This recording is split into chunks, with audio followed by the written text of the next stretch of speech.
SMP. Pada kesempatan kali ini kita akan mempelajari tentang kepaduan paragraf. Nah, paragraf merupakan bagian yang paling penting dalam pelajaran bahasa Indonesia. Paragraf adalah rangkaian kalimat yang saling berhubungan dan membentuk satu kesatuan pokok pembahasan. Paragraf umumnya terdiri atas sejumlah kalimat.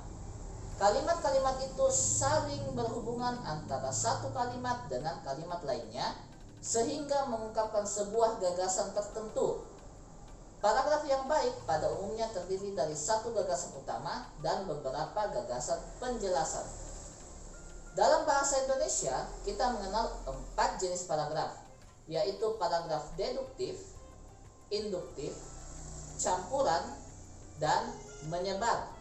Nah, anak-anak sekalian, kita akan mempelajari satu persatu mengenai paragraf-paragraf tersebut. Yang pertama, kita akan belajar tentang paragraf deduktif. Paragraf deduktif yaitu paragraf yang kalimat utamanya terdapat pada bagian awal paragraf. Sekali lagi, paragraf deduktif yaitu paragraf yang kalimat utamanya terdapat pada awal paragraf. Contohnya seperti kalimat berikut ini.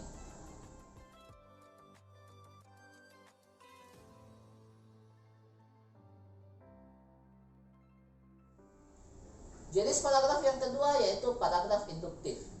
Paragraf induktif yaitu paragraf yang kalimat utamanya terdapat pada bagian akhir paragraf.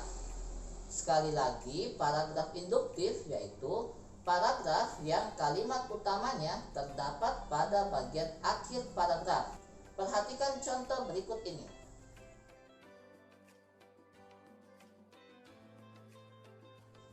Jenis paragraf yang ketiga yaitu paragraf campuran.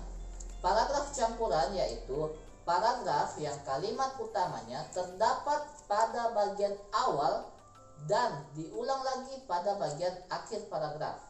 Sekali lagi, paragraf campuran yaitu paragraf yang kalimat utamanya terdapat pada bagian awal dan diulang lagi pada bagian akhir paragraf. Perhatikan contoh berikut baik-baik.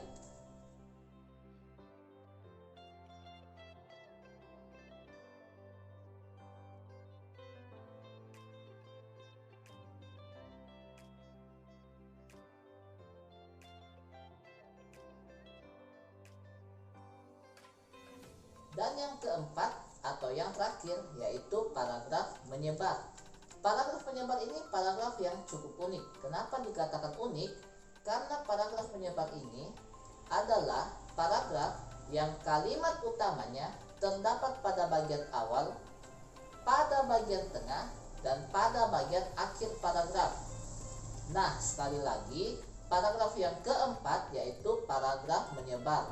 Paragraf menyebar ini yaitu paragraf yang kalimat utamanya terdapat pada bagian awal, bagian tengah, dan bagian akhir paragraf. Untuk lebih jelasnya, perhatikan contoh berikut ini.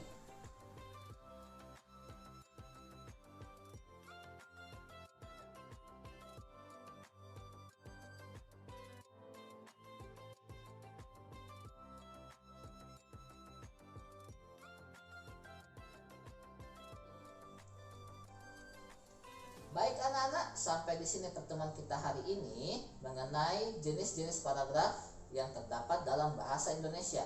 Tugas kalian di rumah ada 2. Yang pertama, tulis dan jelaskanlah 4 jenis paragraf dalam bahasa Indonesia.